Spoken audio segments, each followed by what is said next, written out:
สุดการใช้สื่อจะทำให้ผ่อนแรงและประหยัดทั้งคนและเวลาเทศนาผ่านสื่อเพียงคนเดียวเสมือนเราเนรมิตนักเผยแผ่ได้เป็นหมื่นเป็นแสนนักเผยแผ่นั้นนอกจากอบรมตามหลักสูตรธรรมดาเพื่อให้ได้วุฒิบัตรรับรองแล้วพึงอบรมเรื่องการเทศนาการเขียนการค้นคว้าซึ่งอาจจะเป็นเรื่องเฉพาะตัวแต่ก็สามารถฝึกขึ้นมาได้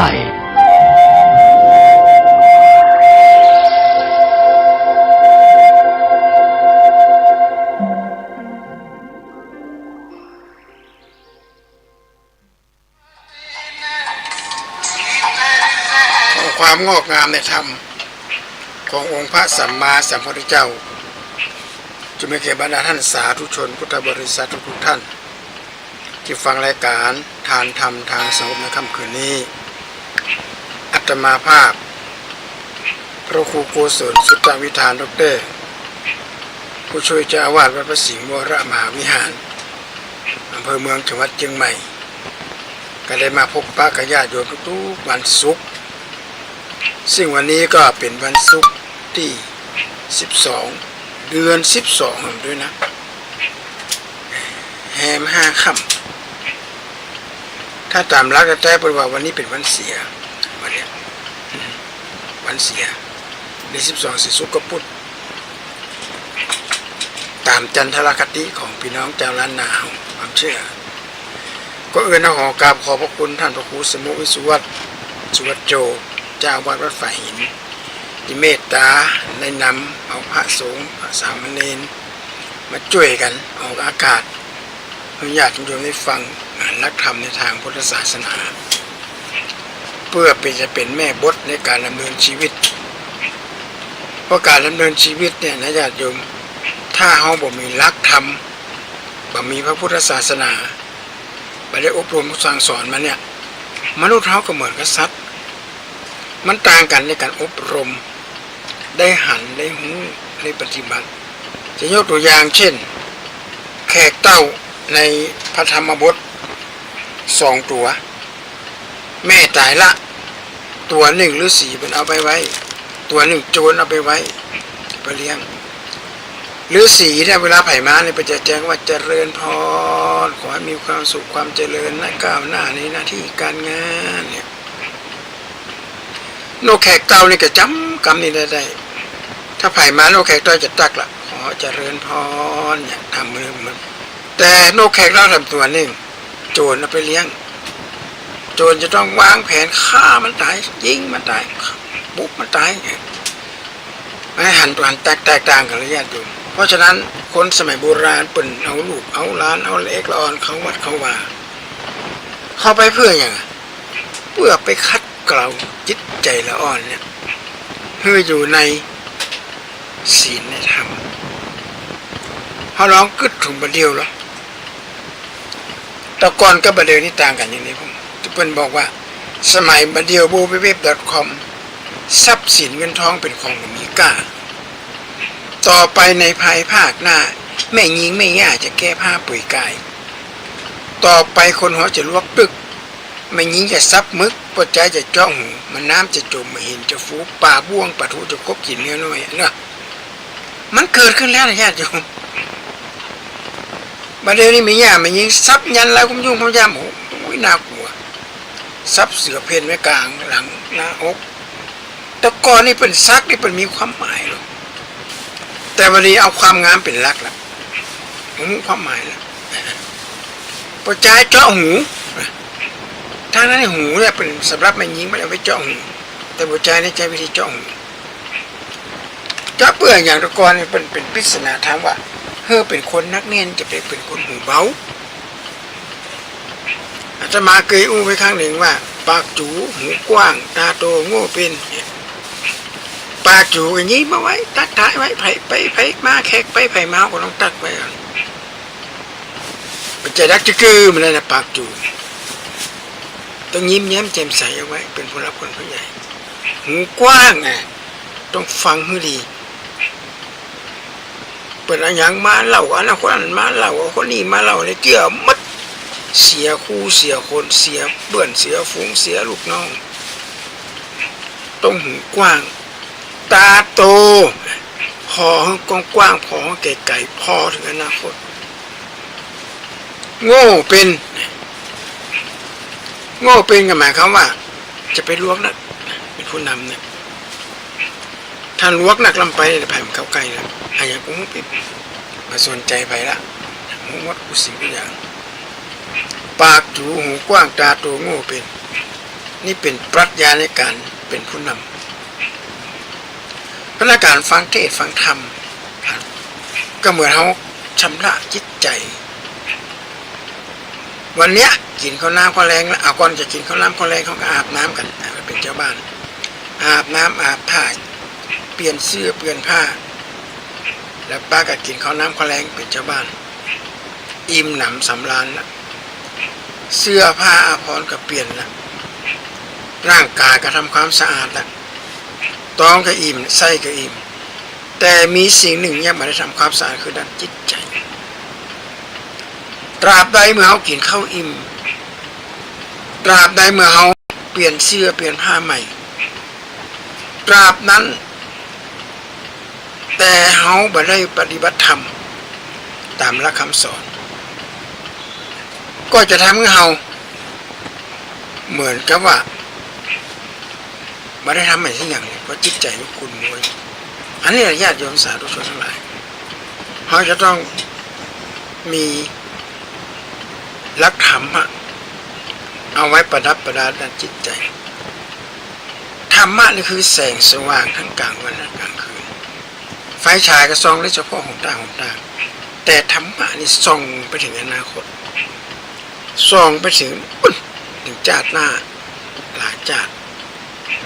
เนี่ยคนสมัยเราก็เป็นแปลงวัดแปลงว่าสร้างวิหารสร้างโบสถ์สร้างเจดีย์สร้างไว้เพื่ออย่างเพื่อให้คนก็ไปกราบก็ไปไหว้เพื่อให้คนไปจัดกิจกรรมอย่างต่างๆกันนะอย่างที่เขาหันงานวันงานสมัยครูบาศรีวิชัยตอนนี้เป็นกำลังมีหนังมีอย่างวิชัยเขาดูเขาพอถึงอุดมการณ์พอถึงรักในการปฏิปทาของครูบาเป็นอย่างพ้องก่อนเพิ่นจะสร้างศาสนสถานไว้เพื่อให้คนไปกราบไปไหว้เพื่อให้คนไปใช้กิจกรรมกันสมัยก่อนวัดเป็นศูนย์รวมของทุกอย่างเป็นศูนย์กลางไปถ้าเป็นไปได้นี่นะญาติโยมสาธุชนหน่วยงานราชการจะอบรมสัมมนาเนี่ยอยากจะขอให้ไปใช้บริการทางวัดบางวัดเป็นแปลงศาลาหมดไปหลาย10 ล้านนะญาติโยมใส่กระจกใส่อย่างเรียบร้อยผ่านไปหลายปีตั้งในเมื่อขี้จะกิมขี้ตกโตขี้ตกก่อแก่เต็มไปหมดเลยมันมีใครไปใช้บริการเขาไปใช้บริการโรงแรมของกะรีสอร์ทของกะอย่าสิ้นเปลืองงบประมาณโดยใช่เหตุปาหมู่ข้าราชการเขาวัดเขาว่าได้อานิสงส์2 อย่างแล้วอย่างที่1ก็คือได้บุญเพื่อเป็นกิริยาบุญที่เกิดขึ้น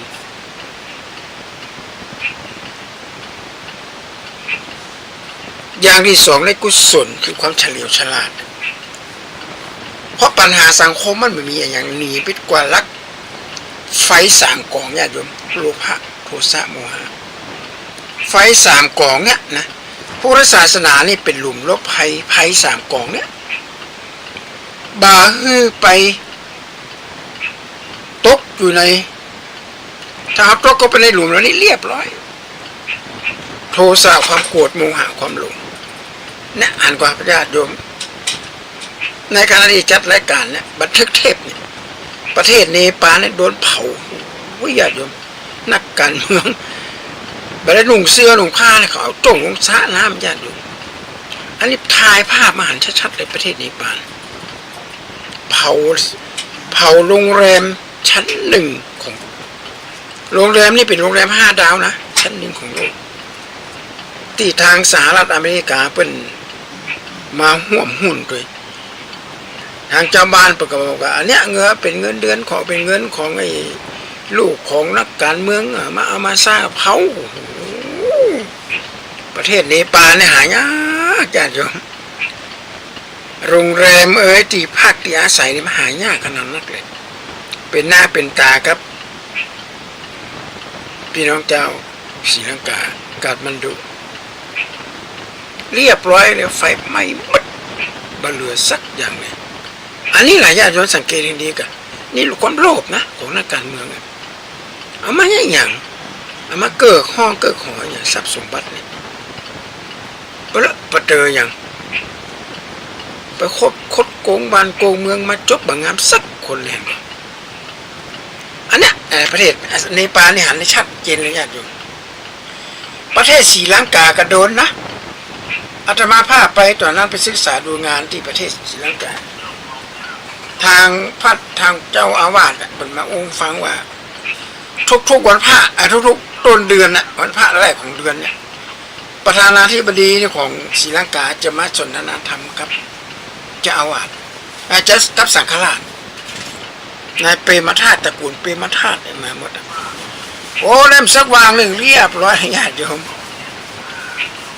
ศรีลังกาโดนประท้วงนักเลยบ้ากันเดินกระบวนอันเนี้ยที่เป็นบอกว่าเสือเท้าซ่อนเล็บงูเห่าซ่อนหางไปเยือนไปงางอยู่ป่าไม่รอนวัวก้างนังสีกลัวเป็นตุกค้อนคุดอยู่ในดินหนีฮ้อนงูเห่างูจ่องกลัวเป็นตุกฮ้อนเพราะกบเขียดน้อยตัวจริงป้ากันกล้าเลื่อนกินงูสิงมันเป็นเรื่องจริงต่อไปนะเนี่ยงูเห่างูจ่องเนี่ยเหมือนกับข้าราชการแต่กบเนี่ยกับกบเขียดมันไม่เป็นล้านตัวมันจะไปสู้กบได้อย่างไรงูเห่าก็โดนกบเต่งก็เรียบร้อยขึ้นมหาชนก็เช่นเดียวกันญาติโยมอันนี้ไฟสามกองโลภะโทสะโมหะที่พุทธศาสนาเป็นสร้างหลุมลบภัยคือหลุมพื้นล้านมาบวชแล้วศึกษาเล่าเรียนหาความรู้และนำความรู้เนี่ยเอาไปใช้ไปปฏิบัติในการเป็นป่อคนแม่คนสมัยตะก้อนสมัยโบราณเนี่ยป่อหางแม่หางนี่น้อยขนาดเลยหมู่บ้านเนี่ยจะมีสักคนสองคนแม่ไม้ส่วนมากจะเป็นแม่ไม้แม่หางนี่จะไม่มีเลยแทบจะไม่มีเลยญาติโยมอาตมาภาพเป็นลูกศิษย์ป่อครูอำนวยกำลังพัดเป็นผู้ฟังว่าคนตะก้อนนะท่านเวลาผัวนอนติดเตียงเมียนอนติดเตียงเป็นม่ามเข้าเซปาขึ้นกันจะโคตรจะเกลียดจะแค้นเนี่ยเป็นของโอ๊ตเอานะหันแกลูกหันแกอนาคตของลูกหันแกสองเท่าด้วยท่านหนีไปแล้วไผ่ยี่บ้าพอ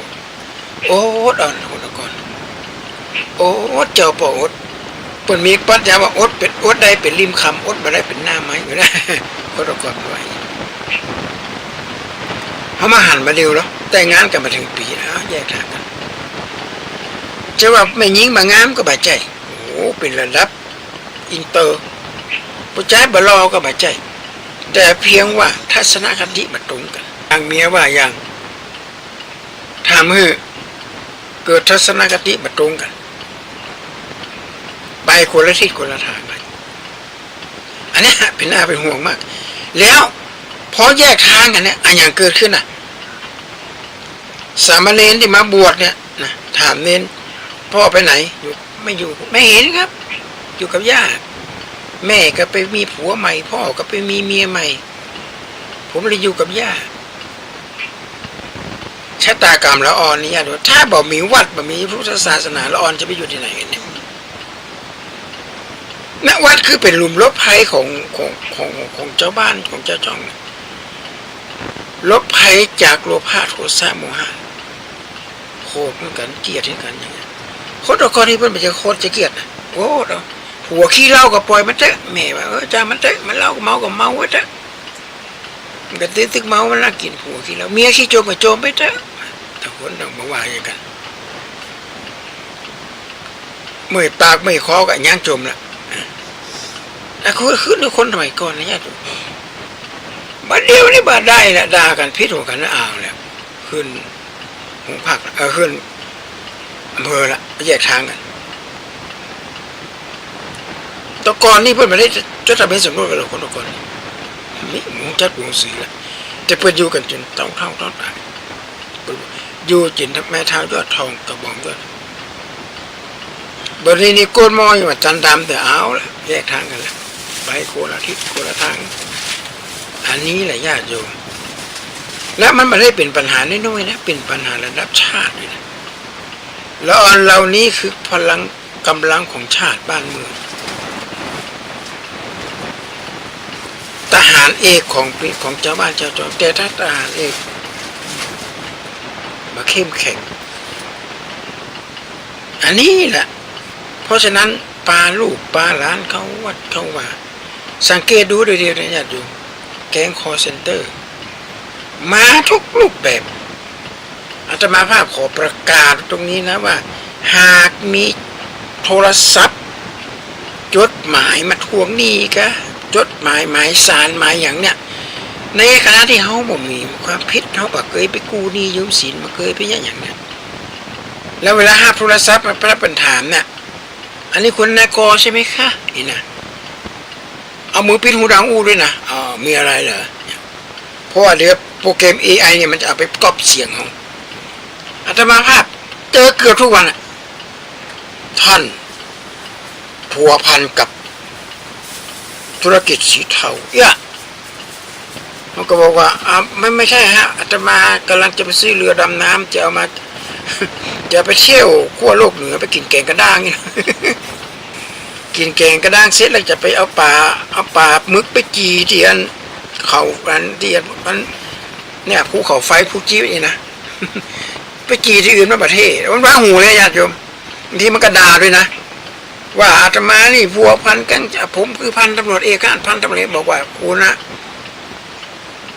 พูดเสร็จหรือยังครับท่านจะมามอบตัววันไหนคืออาตมาอยากจะถามนิดเดียวนั่นเองว่าโยมเนี่ยออกจากแก๊งคอร์เซ็นเตอร์ไม่ได้ใช่ไหมถูกแก๊งคอร์เซ็นเตอร์ครอบงำใช่หรือเปล่ามันบ้าหัวญาติโยม เพราะฉะนั้นไม่ต้องไปอู้กับมันและแถมอย่างหนึ่งนี่นะสมมติว่าส่งลูกไปเรียนมึงต่างจังหวัดเนี่ยถ้าอีลาโทรมาเนี่ยมันเสียงเหมือนเป๊ะอีแม่รถนั่นแหละรถน้องมันเสียเนี่ยเอาโทรศัพท์ของกันอูเจ้าของอูบนบ้านมาโทรมาเนี่ยโทรศัพท์ก็เสียรถก็ซ้ำมันยางมาระเบิดเครื่องมันเสียนี่นะแม่โอนเงินเข้านี่กันแม่เข้านี่เป็นเจ้าของอูนะเนี่ยเบอร์นี่เบอร์ของเจ้าของอูจะไปเกี่ยวเถี่ยลองโทรไปหาลาวก่อนมันแท้ก่อน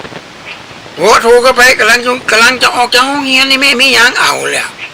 นั่นก่อนอันนี้แหละญาติโยมคนสมัยนี้เป็นจี้หมดเลย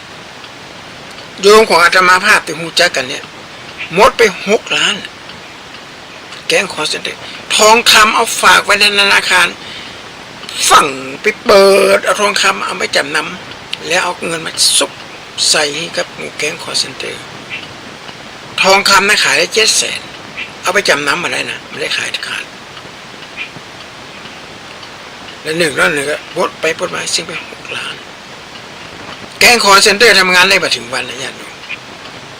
แกก็กลัวจนสั้นก็สั้นไปกะเขาจะต้องนึกอยู่สม่ำเสมอว่าบักจ้าที่ถึงจ้าที่บักเคยอาตมาก็เหมือนกันท่านทำบัตรเครดิตไว้ใช่ไหมวะแม่นะจะหูดไปซื้อเรือดำน้ำเนี่ยจะ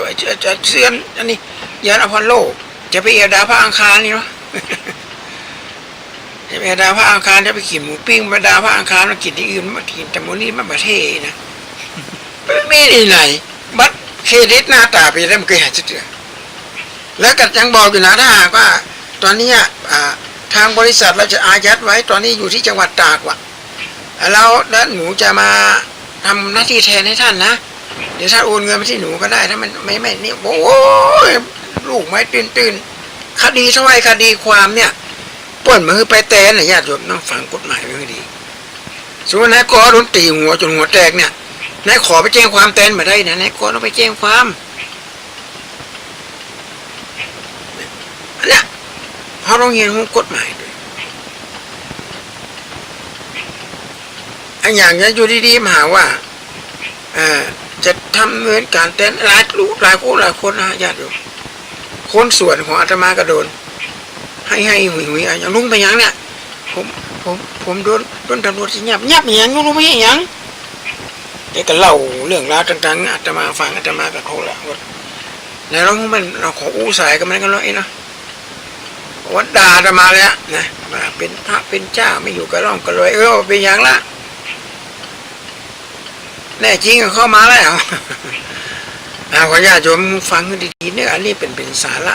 เป็นสิ่งที่ใกล้ตัวมากที่สุดด้วยภัยเฮาอยู่ในป่าในเขากับอยู่ในป่าคอนกรีตไม่ได้แตกต่างกันเลยในป่าในเขาเนี่ยมันมีงูสิงสาราสัตว์เขาอาจจะตายเพราะยุงตัวเดียวก็ได้อาจจะตายเพราะแมงป่องตัวน้อยเดียวก็ได้ถ้าหากว่าเรามองเรียกว่าเขามาอันอย่างมาป้องกันหมายความว่าเข้าไปในป่าต้องมีเครื่องไม้เครื่องมืออุปกรณ์ฉีดไล่ยุงทาไล่ยุงบางยุงมาพบอุปกรณ์เป็นไฟฟ้าช็อตเวลาเสือสิงกระทิงแรดโดดก็มาเอาไฟช็อตใส่จู๊ดเนี่ยต้องระมัดระวังนะคุณป้าแล้วป่าขอนกรีตเนี่ยมันก็ไม่ได้แตกต่างอย่างในป่าในเขาและอันตรายยิ่งกว่าในป่าในเขา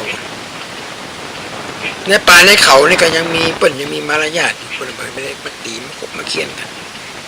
แต่ป่าขอนกรีตนี่มันเหลือเนี่ยบ้านเมืองยิ่งเจริญก้าวหน้าความหายนะก็ยิ่งใกล้เข้ามาทีศีลธรรมก็ต่ำซามลงติ๊กๆคนมันนับถือเลยเพราะฉะนั้นเอาหันพระสงฆ์ก็ให้โดนยับโดนยังเนี่ยโดนคดีถ้อยคดีความอย่าไปเมาเป็นพระสงฆ์ทุกรูปสมมุติว่าหมอคนไข้หมอคนหนึ่งลวนลามคนไข้หรือฆ่าคนไข้ตายเนี่ยเขาจะบอกไปโรงพยาบาลอื่นแล้วกันตำรวจตบตีเจ้าบ้าน